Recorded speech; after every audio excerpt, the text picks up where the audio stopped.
어느 유명 연예인이 자신이 이제 하나님을 만나게 된 이 간증을 이렇게 하는 거를 이제 들었습니다. 이분이 이제 그동안 살아올 동안에 이제 너무 이제 아주 잘 나가는 이제 연예인이었어요. 그래서 그동안 살아오면서 그냥 자기를 믿고 이제 살아왔습니다. 그런데 어느 날 갑자기 정말 어느 날 갑자기 자꾸 하나님에 대한 이런 생각이 막 머릿속에 들기 시작하더랍니다. 자꾸 하나님의 말씀을 찾고 싶어지고 또 이 하나님의 찬양이 자꾸 막 듣고 싶어지는 이런 마음이 갑자기 생기는 거예요. 뭐 그렇다고 해서 삶에 무슨 어려운 문제가 있어가지고 그걸 뭐 해결해야 되는 그런 상황도 아니고 그냥 평탄하고 그냥 행복한 삶이었습니다. 근데 그런 마음이 이제 자꾸 들기 시작했습니다. 그러면서 이제 왜 나한테 이런 생각이 자꾸 드는 걸까 하는 이런 이제 마음을 품었는데, 그러다가 이제 그런 생각, 그런 기도를 이제 한 거죠. 좋아요, 하나님.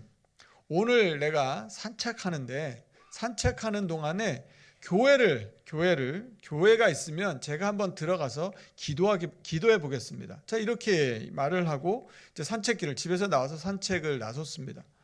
그런데 이제 이분이 이제 그 남산공원 이쪽으로만 산책을 했나 봐요. 그 남산공원까지 다 올라갈 때까지 교회가 하나도 안 보이더라는 것입니다. 그러니까 교회가 하나만 보이면 내가 들어가서 기도하겠다고 이렇게 얘기를 했는데, 그렇게 마음을 먹었는데 가는 길에 교회가 하나도 안 보이니까 갑자기 마음이 막 너무 서운하더라는 거예요. 내가 교회 하나만 보이면 내가 가겠다는데 교회가 안 보이고, 그러니까 막 나중에는 막 화가 나고 너무 서운해가지고 막 눈물이 왈칵 쏟아졌다고 합니다. 그러면서 이렇게 말해요. 아니, 밤에는 그렇게 십자가가 많은데 지금 내가 여기 올라가는 길에 이 교회가 어떻게 하나도 안 보일 수 있냐. 하나님, 왜 내 주변에 있는 사람들, 나한테 누구도 교회 가자는 말을 하는 사람도 없고 왜 이 길에 교회도 하나도 보이는 게 아닙니까? 자, 그러면서 이제 이렇게 속으로 이렇게 얘기를 했나 봐요. 나는 뭐 이제 어떻게 될지 모르겠습니다. 하나님, 그냥 뭐 천사라도 좀 보내주시든지 뭐 알아서 하세요. 이렇게 했는데 바로 그 순간에 갑자기 전화가 한 통이 왔습니다. 자기가 가장 사랑하고 가장 친한 친구한테서 이제 전화가 한 통이 왔어요. 그래서 이제 자초지종을 이렇게 설명했으면 지금 이런 일이 있었다. 그랬더니 그 친구가 깜짝 놀라면서 아니, 네가 그런 일이 있었냐고. 그러면서 이 친구가 이제 뭐라고 말하냐면, 너 그러면 예수님을 영접했냐 그러는 거야. 그러니까 이분이 예수님 교회를 다녀보지도 않았는데 영접이 이게 무슨 말인지 알겠어요. 그게 뭔데 그랬더니 이 친구분이 그러는 거예요. 그러면 너 빨리 옆으로 가서 어디 길가에 가서 좀 앉아라, 이렇게 말한 거예요. 그래서 그 말을 듣고 자기가 있던 곳에서 한 걸음 나갔는데 그 이제 골목으로 들어가 있는데 거기에 바로 커다란 십자가가 보이더랍니다. 커다란 십자가가 보이면서 친구의 도움으로 예수님을 영접했대요. 그리고 난 다음에 그다음부터 이제 신앙생활을 하고 예수님을 아주 깊이 사랑하는 이제 그런 신앙생활을 하게 되었다는 이제 그런 간증을 합니다. 이 피로 사회라고 하는 이 책으로 유명한 우리 한병철 교수님이 최근에 이 신에 관하여라고 하는 책을 출간했습니다. 그 책 속에 이런 내용이 들어 있습니다. 그 내용을 제가 한번 읽어드리겠습니다. 오늘날 종교가 처한 위기를 단순히 특정한 믿음 내용들이 타당성을 상실한 탓으로, 우리가 더는 신을 믿지 않는 탓으로, 또는 교회가 신뢰를 상실한 탓으로 돌릴 수는 없다.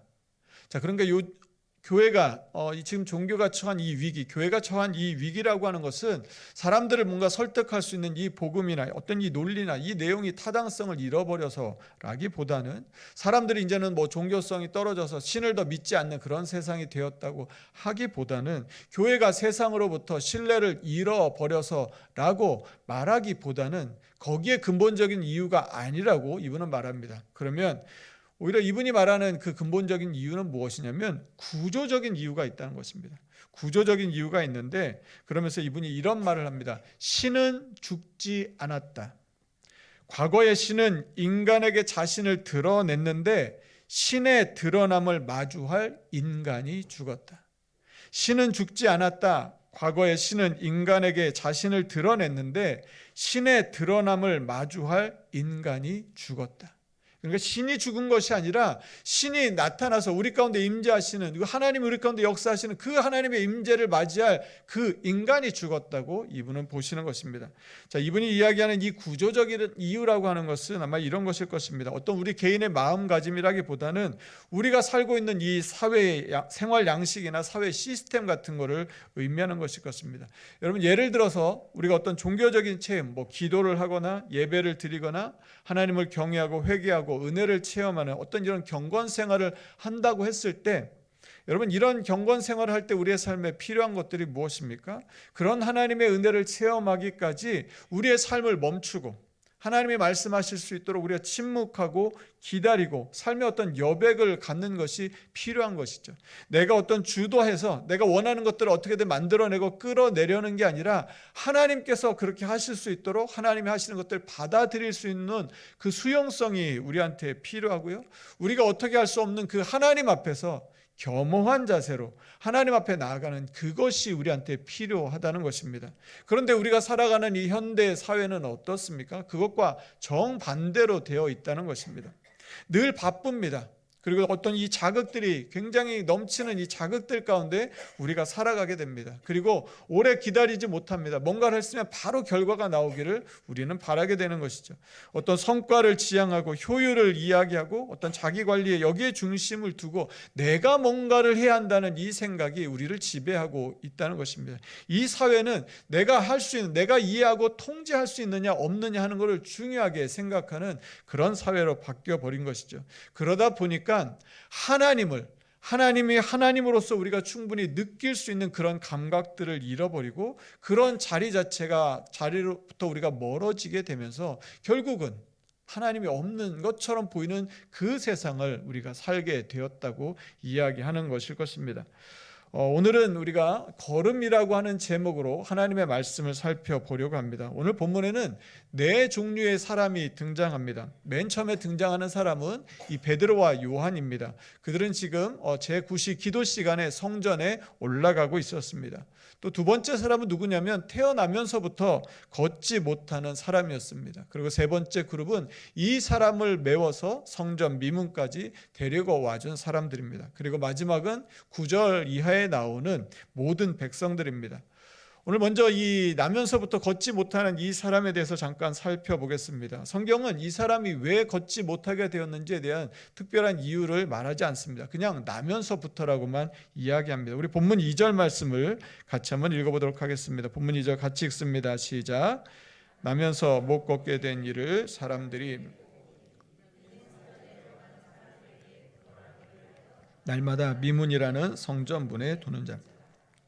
이 헬라어 원어 어순대로 제가 이제 직역해 드리면 이렇습니다. 그리고 어떤 한 남자 못 걷는 다리를 저는 자기 어머니의 태에서부터 그런 채로 있는. 그러니까 이 원어 성경은 이렇게 말합니다. 이 사람은 어머니의 뱃속에서부터 걸을 수 없는 그런 상태였고 그리고 그대로 태어난 사람입니다. 그러니까 자기의 두 발로 스스로 걸어서 성전까지 올라갈 수 없는 사람이었던 거죠. 항상 일상생활에 다른 사람의 도움이 필요했습니다. 그런 그가 지금 어디 있냐면 이 미문이라고 하는 것, 미문은 아름다운 문입니다. 사람들의 눈에 막 띌 만큼 이 아름다운 문 앞에, 그 앞에 앉아 있습니다. 이 전승에 따르면 이 미문은 금처럼 아름답고 화려한 문이라고도 합니다. 사람들은 그 아름답고 화려한 문을 지나서 성전으로 들어갑니다. 하지만 이 사람은 날마다 성전 앞에까지만 와 있지 성전 안으로 들어가서 예배하는 예배자의 삶은 살 수가 없었습니다. 그런 그가 할 수 있는 일이라고는 사람들에게 구걸하는 것이 유일했을 것입니다. 금처럼 아름답고 화려하게 빛나고 있는 이 미문과 대조되는 마치 구겨지고 버려진 종잇장처럼 한없이 초라해 보이는 이 모습으로 그곳에 서 있었던 것이죠. 그의 나이가 얼마였는지는 알 수는 없습니다. 그런데 나면서부터 이 생활을 했다면, 이렇게 힘겨운 삶을 살았다고 하면 그의 삶 가운데 얼마나 많은 좌절이 있었고 자신의 잘못이 아니었습니다. 날 때부터 그렇게 났으니 자신의 운명에 대해서 얼마나 억울한 마음이 많이 들었겠습니까? 하지만 이제는 시간이 많이 지났습니다. 그런 생각하는 게 다 소용이 없습니다. 어떻게든지 그냥 먹고 살아야 했던 것이죠. 비루하게 다른 사람의 동정을 구하더라도 하루하루 살아내야만 했습니다. 그때 베드로와 요한이 성전에 들어가기 위하여 그 앞을 지나갔습니다. 근데 이 사람은 그들도 베드로와 요한도 다른 사람과 똑같이 바라보았습니다. 본문 3절과 5절인데요. 3절 말씀 제가 읽어드립니다. 그가 베드로와 요한이 성전에 들어가려 함을 보고 구걸하거늘. 5절은 같이 읽겠습니다. 같이 읽습니다. 시작. 그가 그들에게서 무엇을 얻을까 하여 바라보고는. 아마 지나가는 사람들을 바라볼 때 아마 이런 시선으로 바라봤을 것 같습니다. 이 사람은 나에게 뭘 줄 수 있는 사람인가 하는 그 마음으로 바라보지 않았을까 싶습니다. 사람을 바라보는 기준이 이것이 되었습니다. 아마 이 사람 입장에서는 사람들이 나에게 돈이나 어떤 먹을 것을 주고 나에게 도움을 줄 수 있는 사람인지 아닌지를 빨리 알아보는 게 어쩌면 중요했을지도 모릅니다.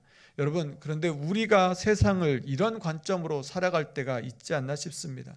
이 사람이 사람과의 관계를 맺을 때 이 사람이 나에게 어떤 도움을 줄 수 있는가를 먼저 생각하면서 관계를 시작하지 않나 싶습니다. 내가 이런 직장이나 내가 어떤 일들을 할 때 이게 나에게 얼마만큼의 큰 도움을 줄 수 있을지를 우리가 먼저 선택하고 생각하고 선택하지 않나 싶습니다. 여러분, 그런데 신앙생활도 비슷하지 않나 싶습니다. 내가 예수님을 믿는다고 하는 것이 정말로 나에게 어떤 도움을 줄 수 있을까를 우리는 고민하고 생각하게 되는 것이죠.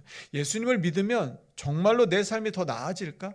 예수님을 믿으면 내 문제들이 해결될까를 우리가 먼저 생각할 수 있는 것입니다. 교회는 나에게 어떤 도움을, 어떤 유익을 줄 수 있을까를 먼저 생각하고 교회를 결정하지 않나 싶습니다. 여러분, 그런데 이런 질문 자체가 잘못된 것은 아닐 것입니다. 그런데 만약 이 질문에 갇혀서 우리가 살아가게 된다면, 우리의 신앙생활이 이것이 전부가 된다고 하면 어쩌면 우리의 신앙은 문 앞에서 구걸하는 신앙으로 굳어질지도 모를 것입니다.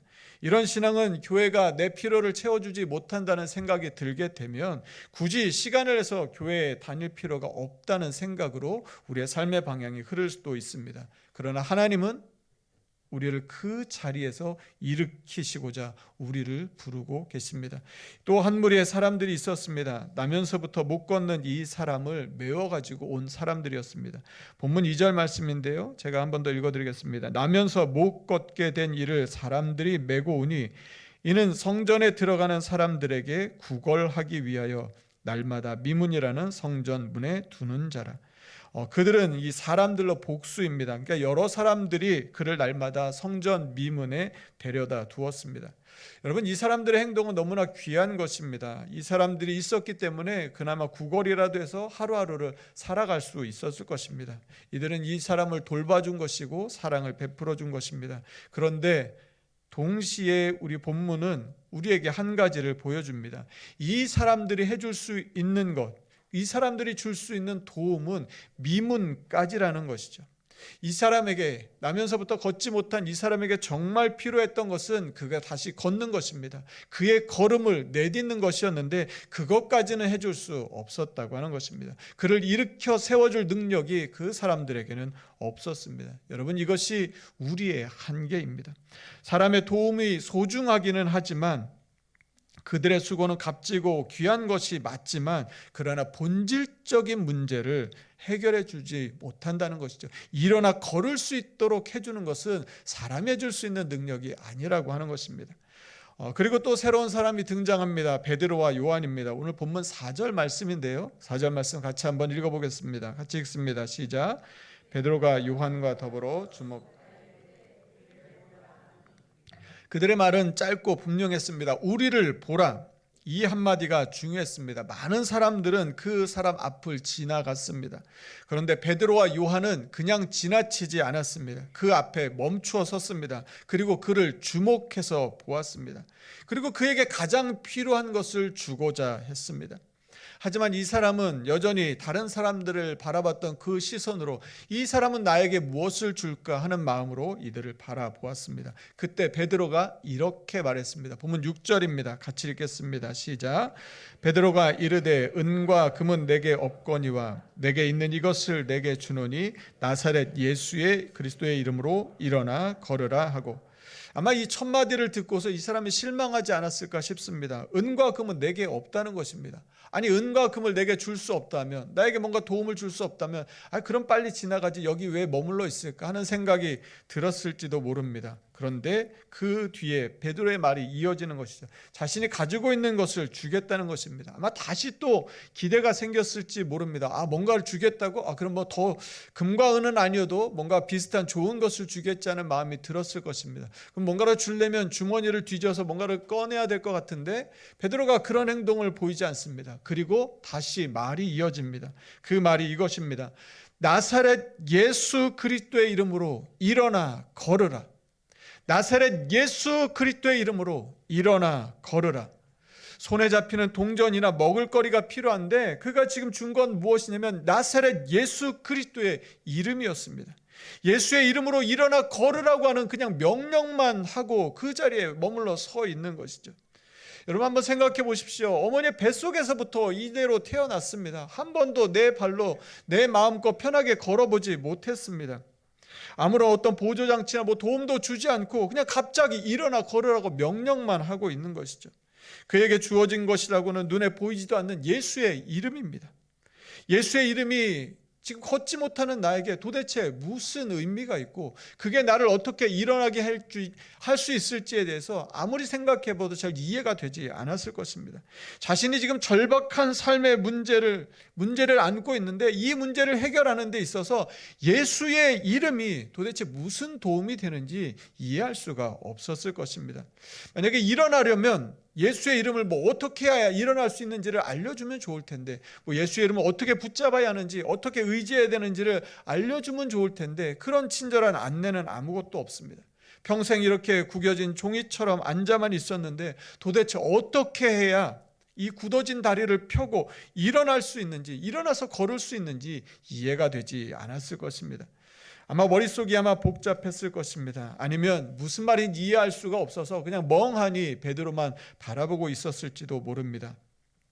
그런데 바로 그 순간 오른손을 잡아서 일으켜 주었습니다.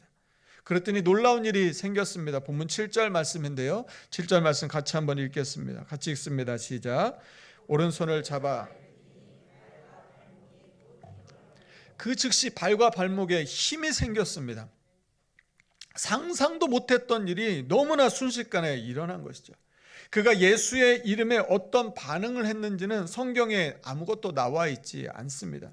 여러분 무슨 말입니까? 그의 반응이 중요한 것이 아니라 예수 이름 그 자체에 능력이 있었다는 것을 말하고 있는 것이죠. 여러분 복음서를 보면 예수님께서 그 사람의 믿음을 보시고 병을 고쳐준 그런 일들이 많이 있었습니다. 그런데 오늘 본문은 그 사람의 믿음을 묻지도 않습니다. 그의 믿음이 좋은지 나쁜지도 묻지 않습니다. 그저 예수님의 이름이 주도적으로 역사하여서 그 사람을 일으켜 세운 것입니다. 그 사람의 발과 발목에 힘이 들어간 한 것은 다른 것이 아니라 예수의 이름이었습니다. 그가 주저앉아 있었던 삶에서 일어나게 된 것은 다른 것이 아니라 예수의 이름이었습니다. 사랑하는 성도 여러분, 예수의 이름에 능력이 있는 줄로 믿습니다. 예수의 이름으로 발과 발목에 힘을 얻게 되면 그 사람의 삶이 변화가 나타나게 됩니다. 본문 8절 말씀입니다. 같이 읽겠습니다. 시작. 뛰어 서서 걸으며 그들과 함께 뛰기도 하며 하나님을 찬송하니 뛰어 서고 걷고 성전으로 들어가고 하나님을 찬송하였습니다. 근처에서 성전을 늘 바라보기만 하던 그가 이제는 예배자가 되었습니다. 예수의 이름은 미문에 앉아있던 신앙에서 예배자의 삶으로 그 걸음을 옮겨 주십니다.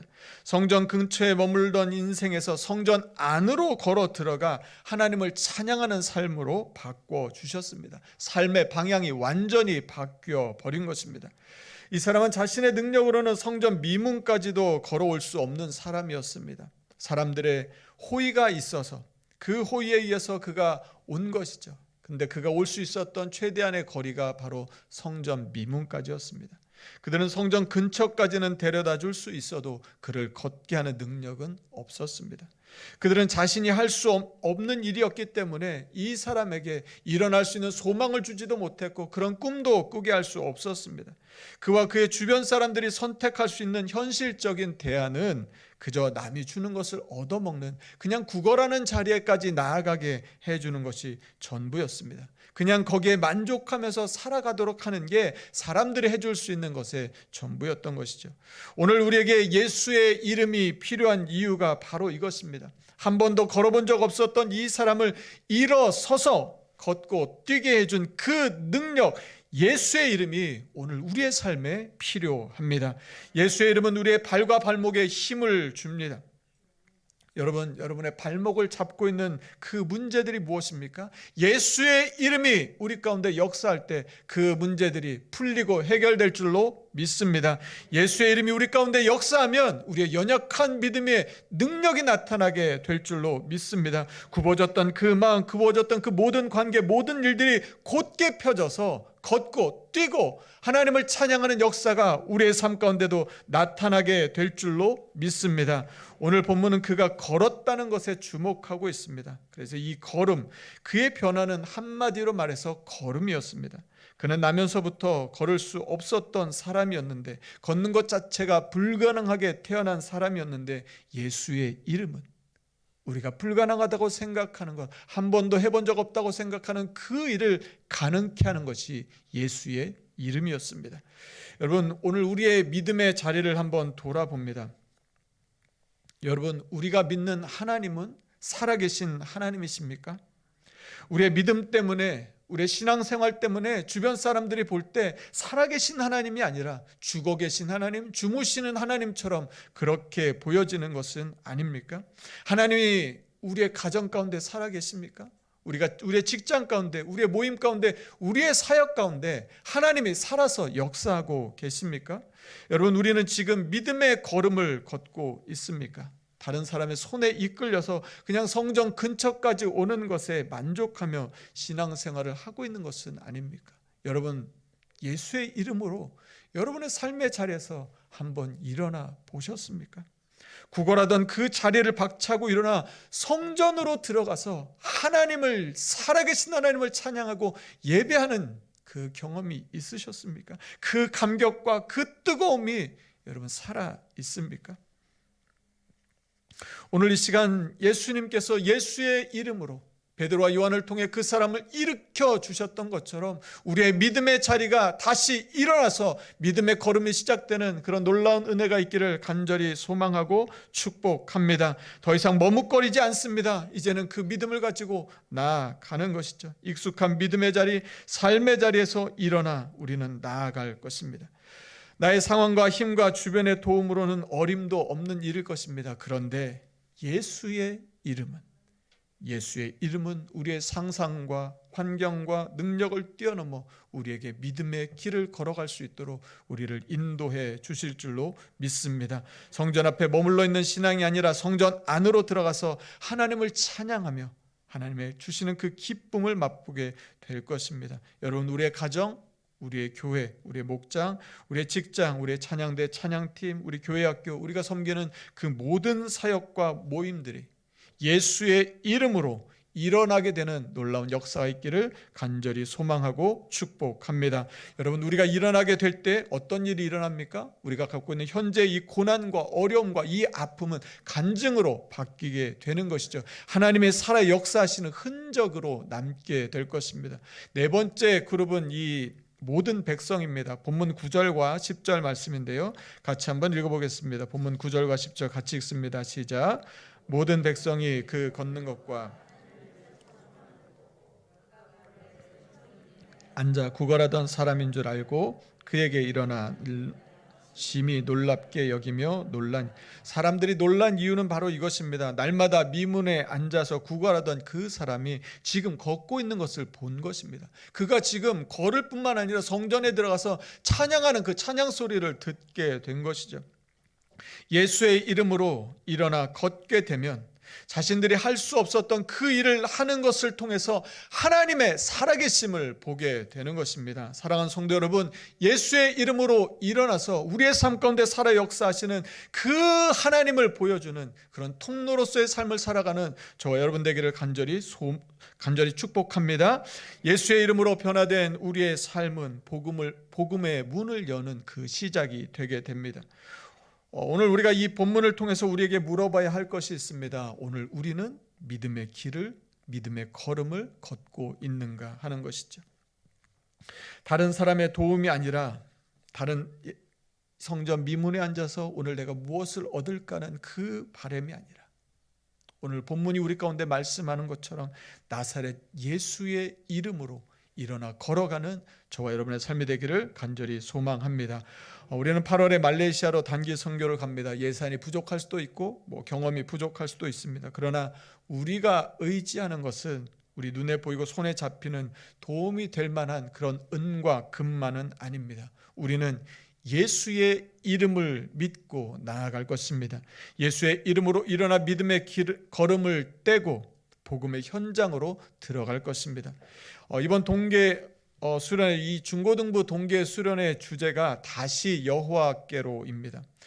이 주제 말씀이 요엘서 2장 말씀인데요. 말씀이 이렇습니다. 너희는 이제라도 금식하고 울며 애통하고 마음을 다하여 내게로 돌아오라. 여러분, 우리 중고등부 학생들이 이 주제를 가지고 여호와께로 돌아가자고 하는 이 주제를 가지고 수련을 하는데 하나님께서 크신 은혜를 베풀어 주실 줄로 믿습니다. 여러분, 요엘이 다시 돌아오라고 말하는 이 말, 요엘을 통해서 돌아오라고 하는 이 부름이 오늘 본문 말씀으로 생각해 본다면 일어나 걸어 성전 안으로 들어오라고 하는 초대와 같을 것입니다. 주저앉아 있던 자리에서 예수의 이름으로 일어나 걷는 삶이 회복되어 하나님께로 돌아가는 우리 중고등부 수련회가 되기를 간절히 축복합니다. 오늘 본문에서 우리가 놓치지 말아야 할 것이 한 가지가 더 있습니다. 그것은 무엇이냐면 오늘 본문에 이 사건이 일어난 시간입니다. 본문 1절 말씀인데요. 같이 한번 읽어보겠습니다. 같이 읽습니다. 시작. 제9시 기도 시간에 오늘 본문의 사건은 제9시, 그러니까 지금 시간으로 말하면 오후 3시 기도 시간에 일어난 사건입니다. 베드로와 요한은 기도 시간에 성전으로 걸어 올라가고 있었습니다. 유대인의 이 전통적인 기도 시간은 제3시, 제6시, 제9시였습니다. 현재 우리의 시간으로 말하면 오전 9시, 정오, 오후 3시 이렇게 3번 있었습니다. 이것은 단순한 종교적인 의무가 아닙니다. 일상생활 속에서 하나님이 내 삶의 주인이심을 인정하고 고백하며 살아가는 그런 삶의 고백이었던 것이죠. 여러분, 우리가 잘 아는 다니엘이 있었습니다. 다니엘은 하루에 3번씩 기도했습니다. 다니엘이 이 바벨론에 포로로 잡혀갔을 때 그때 느부갓네살 왕에 의해서 이제 잡혀가게 되었습니다. 학자들은 그때 다니엘의 나이를 아마 10대 중반쯤이었을 것으로 보고 있습니다.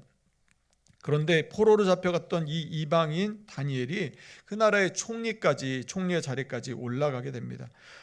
그런데 성경은 이 다니엘서는 이 다니엘에 대해서 이렇게 이야기합니다. 다니엘서 6장 28절인데요. 이 말씀도 한번 같이 읽어보겠습니다. 다니엘 6장 28절입니다. 같이 읽습니다. 시작. 다리오 왕의 시대와 바사 사람 고레스 왕의 시대에 형통하였더라. 자, 다니엘은 그러니까 이 바벨론 왕 느부갓네살 때부터 그 다음에 벨사살 왕, 그리고 메대의 다리오 왕, 그리고 나라가 또 바뀌어서 페르시아 바사의 고레스 왕까지 나라가 바뀌고 왕이 바뀌는 그 중에도 형통했다고 성경은 기록하고 있는 것입니다. 여러분, 어떻게 이런 일들이 가능하겠습니까? 10대 때 잡혀갔는데 지금 그가 죽을 때 나이를 학자들은 보통 한 80대 중반으로 봅니다. 그러면 약 70년의 세월을 살아간 것입니다. 왕이 바뀌었습니다. 나라가 바뀌었습니다. 그런데 그가 형통한 삶을 누릴 수 있었던 그 이유, 그 비결이 어디에 있었습니까? 뜻을 정하고 하나님 앞에 뜻을 정하고 살았습니다. 그리고 하루에 3번씩 무슨 일이 있어도 하나님 앞에 기도하는 습관을 가지고 살았던 것이죠. 그 은혜가 하나님 앞에 이 다니엘의 삶을 형통한 삶으로 이끌어 주었을 것입니다. 오늘 본문의 말씀은 조용히 우리에게 이렇게 말합니다. 나면서 걷지 못하는 이 사람이 예수의 이름으로 일어나 걷게 된 그 기적 뒤에는 시간을 정하고 드렸던 기도가 있었다고 하는 것이죠. 습관처럼 드렸던 그 기도의 능력이 베드로에게 예수의 이름으로 일어나 걸으라는 믿음의 선포를 가능하게 했습니다. 이 사람이 일어나 걷게 되기까지는 정해진 시간에 기도하러 성전에 올라가는 그 걸음들이 있었습니다. 하루 이틀도 아니고 날마다 그 자리에 앉아있던 이 사람을 마침 그날따라 주목해서 볼 수 있도록 그의 눈을 열어주었던 성령님의 역사가 그 시간 가운데 있었던 것이죠. 그리고 그를 향해 예수의 이름으로 일어나 걸으라고 하는 믿음의 선포가 주어졌습니다. 여러분, 우리의 삶을 변화시키는 믿음의 한 걸음을 내딛기 원한다면 먼저는 우리에게 필요한 것은 바로 예수의 이름입니다. 그리고 보이지 않는 시간 가운데 늘 하나님 앞에 시간을 정하고 드렸던 바로 그 기도의 거룩한 습관이 있어야 할 것입니다. 예수의 이름을 붙들 때 우리는 일어나 걸을 수 있게 될 것입니다. 머물러 있던 자리에서 예수의 이름을 붙들 때 일어나 뛰고 성전으로 들어가 예배하는 진정한 삶의 회복이 일어나게 될 것입니다. 예수의 이름으로 이 한 주간도 믿음의 걸음을 내디딜 때 우리 하나님은 죽어 계신 하나님, 잠자는 하나님이 아니라 우리의 삶 가운데 살아 역사하시는 살아계신 하나님으로 이 한 주간 우리와 동행하여 주실 줄로 믿습니다. 지금 우리 같이 함께 찬양하겠습니다. 예수의 이름으로 나는 일어서리라. 주가 주신 능력으로 나는 일어서리라. 원수가 날 향해 와도 쓰러지지 않으리. 주가 주신 능력으로, 주가 주신 능력으로, 주가 주신 능력으로 일어서리라. 여러분, 우리가 일어서야 할 그 자리는 어디입니까? 우리의 발과 발목을 붙들고 있는, 일어설 수 없도록 하는, 그냥 이대로 사는 것으로도 충분하다며 우리를 주저앉히는 것은 무엇입니까? 그러나 예수의 이름, 예수의 이름이 우리의 삶 가운데 역사하게 할 때 우리는 일어나게 되고 걷게 되고 뛰게 될 줄로 믿습니다. 하나님의 그 은혜를 삼으면서 우리 다 함께 자리에서 일어나셔서 결단의 찬양으로 찬양하며 나아가겠습니다. 예수의 이름으로 나는 일어서리라. 예수의 이름으로 나는 일어서리라. 주가 주신 능력으로 나는 일어서리라.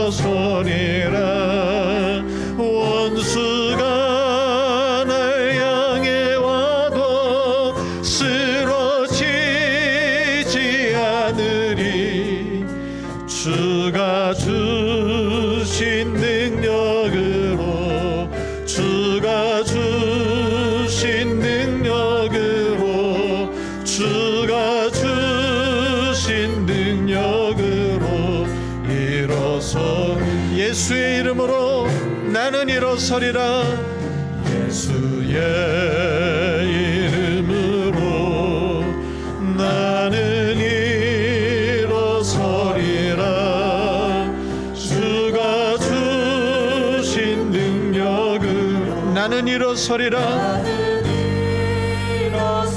원수가 날 향해 와도, 날 향해 와도 쓰러지지 않으리. 주가 주신 능력으로, 주가 주신 능력으로, 주가 주신 능력으로 일어서리. 여러분, 지금 우리 다시 한번 찬양할 때는, 여러분, 내가 정말 믿음으로 살기로 결심했는데, 내가 거룩한 습관을 가지고 살기를 결심했는데, 여러분을 다시 주저앉히는 것들이 무엇입니까?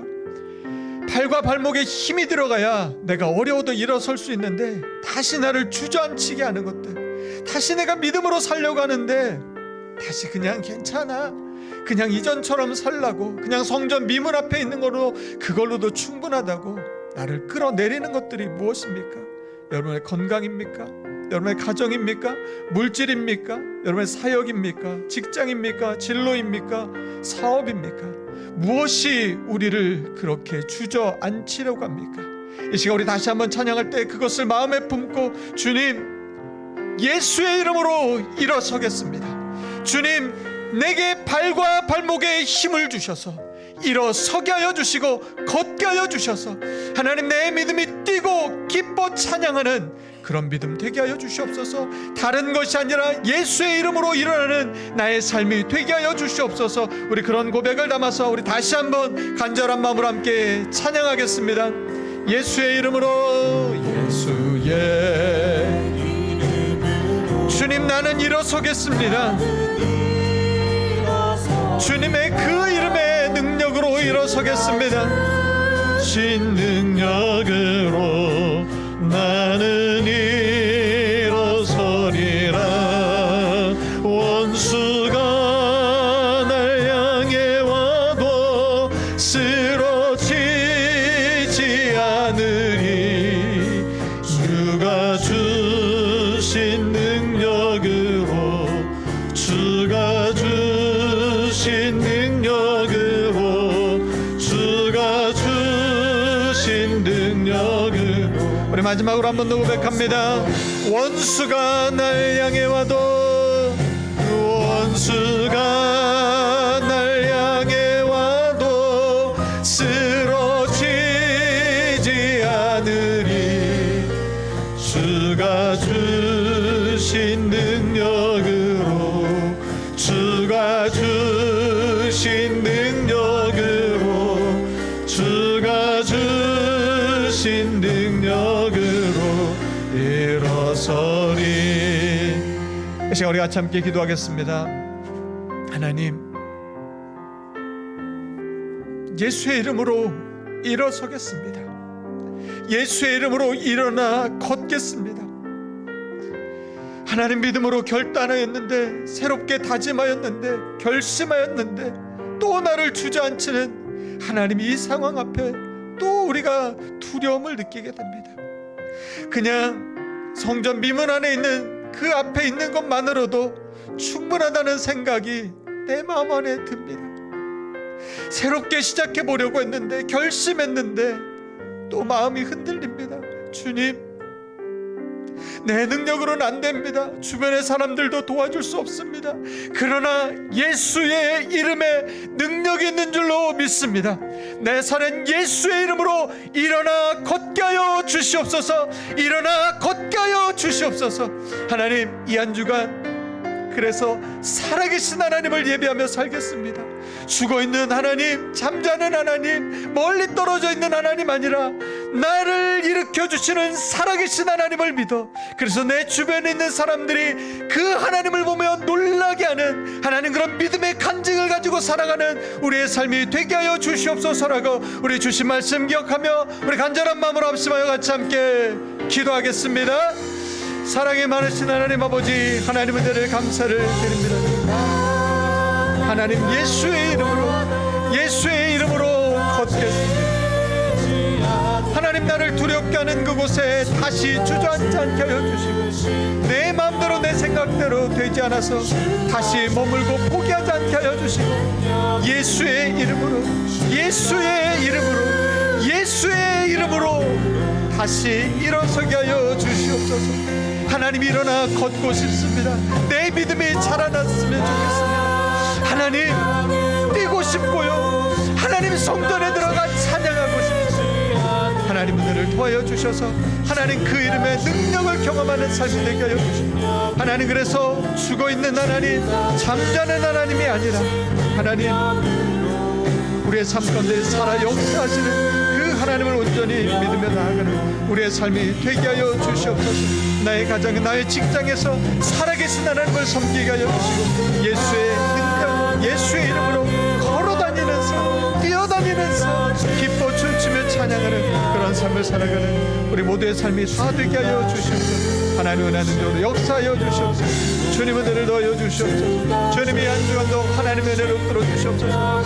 성령 하나님 역사하여 주시옵소서. 주님이 도와주시옵소서. 주님의 은혜 능력으로 함께하여 주시옵소서. 주님을 찬양합니다.